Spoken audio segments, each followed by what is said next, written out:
হচ্ছে নওয়াব ফয়জুন্নেসা হল। সেখানে 279 জন ভোটার রয়েছেন এবং সেখানে রয়েছেন আমাদের সহকর্মী সুমাইয়া ঐশী। তার মাধ্যমে জানাবো আপনাদেরকে সেখানকার সবশেষ তথ্যগুলো। সুমাইয়া ঐশী, সেখানে ভোট গ্রহণ কার্যক্রম, আপনি যেখানে রয়েছেন সেখানে ভোট গ্রহণ কার্যক্রম মূলত কেমন চলছে? অন্যান্য বেশ কয়েকটি জায়গায় ধীর গতির কথা আমরা জানতে পেরেছি, আপনার এখানে ভোট গ্রহণ কার্যক্রম কেমন চলছে? আমরা রিটার্নিং কর্মকর্তার সঙ্গে কথা বললাম। 4 ঘন্টায় ভোট পড়েছে মাত্র 70টি, অর্থাৎ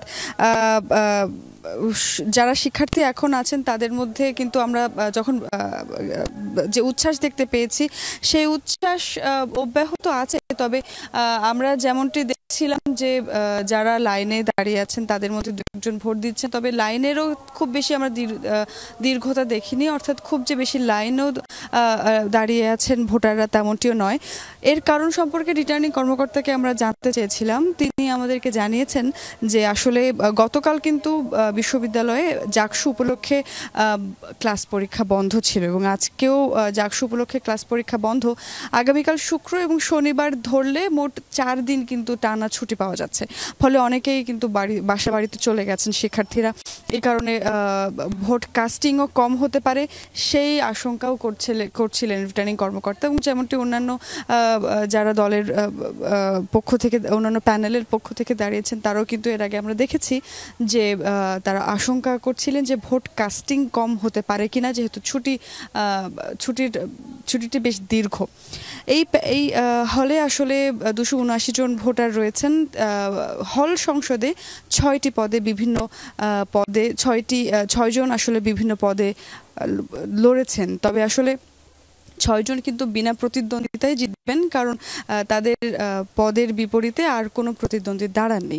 তবে জাকসুতে 2 জন আছেন প্রতিদ্বন্দ্বিতা করছেন, একই পদে দাঁড়িয়েছেন, ফলে জাকসুতে কিছুটা প্রতিদ্বন্দ্বিতামূলক আবহ এখানে আছে। তবে আসলে হল সংসদে তেমন কোনো প্রতিদ্বন্দ্বিতামূলক পরিস্থিতি নেই, কারণ সেখানে প্রতিদ্বন্দ্বী নেই। সকাল থেকে যেমনটি আমরা দেখেছি বিভিন্ন হল ঘুরে ঘুরে যে বেশ ধীর গতি কিন্তু আমরা দেখতে পেয়েছি। 4 ঘন্টায় প্রীতিলতাতে 60 জন মতো ভোট দিয়েছিলেন, এখানেও 70 জন ভোট দিলেন। এখন 1টার বেশি বাজে, 5টা পর্যন্ত ভোট চলবে, ফলে খুব যে হাতে বেশি সময় আছে তাও নয়।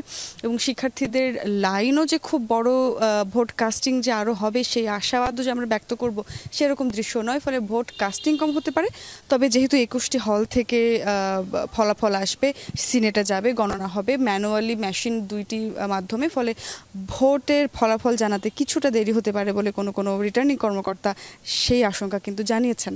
রেজা, জি, মোটামুটি কয়েকটি জায়গায় বিলম্ব হতে পারে এবং আপনি যেই নওয়াব ফয়জুন্নেসা হলে ছিলেন সেখান থেকে আপনারা সবশেষ তথ্যগুলো জানাচ্ছেন।